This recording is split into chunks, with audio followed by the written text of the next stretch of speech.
Amen. Please be seated. First of all, I would like to say thank you to Bishop Steve Morel and Archdeacon Michelle Pille for allowing us to be part of this wonderful experience and journey. As we enter the second week of Advent, we continue our journey of preparation. This season, we are called not only to prepare our own hearts, but also to be messengers of blessing to those around us. This season invites us to reflect on the peace that Christ brings and the role we play in carrying that peace into the world. Imagine a road being prepared ahead of us. Just as ancient roads were leveled and cleared for kings and dignitaries to travel, so too are we called to prepare the way for the coming of Christ.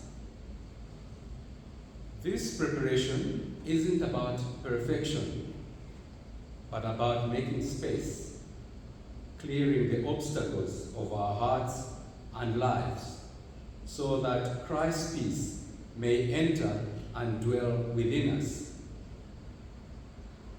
In this season of Advent, our hearts are like the humble manger, waiting to receive the gift of Christ. Just as the manger, simple and unadorned, made room for the Prince of Peace, so too must we make room in our hearts. We are not to prepare with lavish offerings, but by opening space for Christ's peace and blessing to dwell in us. In St. Luke's Gospel, we hear Zechariah's prophecy, a powerful declaration of God's faithfulness. These words speak of preparing the way before us, a way that leads to peace, forgiveness, and the light of God's salvation. But before we walk this path, Advent calls us to pause. In this pause, we take time to reflect on where we are, where we've been, and where God is leading us. Advent invites us into a season of peace, but that peace begins with the willingness to prepare our hearts, just as one would prepare a road for a coming king, or as Mary prepared a manger for the birth of the Savior. As we reflect on God's faithfulness and promises, we are reminded that we too are called to be messengers of blessing. Just as the road is prepared, we are to share the peace of Christ with others, clearing the way for hope, love, and blessing to enter the world around us. Today, as we light the Advent candle of peace, let it remind us of the peace that we are called to receive and to share. Let us prepare our hearts like a manger, ready to receive Christ's peace, and may we be messengers of blessing to a world in need of hope and light. As John Mark Comer explains in his video about simplicity or simplifying, is that it's how we shape our lives, and there's 4 categories. First one is give away. This is what we normally let others have. Second one, sell. This is when we want to make some money.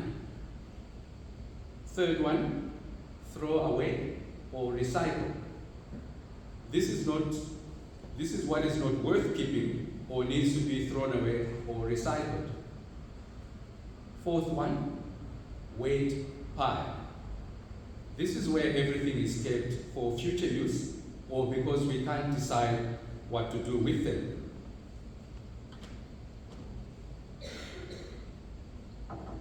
He goes on to say that Jesus' life was very simple, and in today's life, we need to follow in the same ways. And then we look at Christian hope. What is Christian hope? Christian hope is to live with confidence in newness and fullness of life, and to await the coming of Christ in glory and the completion of God's purpose for the world. And what does it mean by the coming of Christ in glory? By the coming of Christ in glory, it means that Christ will come not in weakness, but in power, and will make all things new. So, from St. Luke's Gospel, chapter 1, verses 68 to 79, I quote, "Praise be to the Lord, the God of Israel, because he has come to his people and redeemed them. He has raised up a horn of salvation for us in the house of his servant David, as he said through his holy prophets of long ago. Salvation from our enemies and from the hand of all who hate us, to show mercy to our ancestors and to remember his holy covenant. The oath he swore to our father Abraham, to rescue us from the hands of our enemies and to enable us to serve him without fear in holiness and righteousness before him all our days. And you, my child, will be called a prophet of the Most High, for you will go on before the Lord to prepare the way for him, to give his people the knowledge of salvation through the forgiveness of their sins. Because of the tender mercy of our God, by which the rising sun will come to us from heaven, to shine on those living in darkness and in the shadow of death, to guide our feet into the path of peace. With this peace, we are prepared for the journey ahead." And our Advent reflection. In the silence of a midwinter dusk, there is a sound so faint that for all you can tell may be only the sound of the silence itself. You hold your breath to listen. You are aware of the beating of your heart. The extraordinary thing that is about to happen is matched only by the extraordinary moment, just as it happens. Advent is the name of that moment. On this second Sunday of Advent, our theme is Be a Messenger of Blessing. This connects with the Advent themes of peace and preparation. You will notice that our sermon text readings began Advent with references to Jesus' second coming last week and during this week and next week. We will be focusing on John the Baptist and the preparation role of a messenger, someone who shares good news.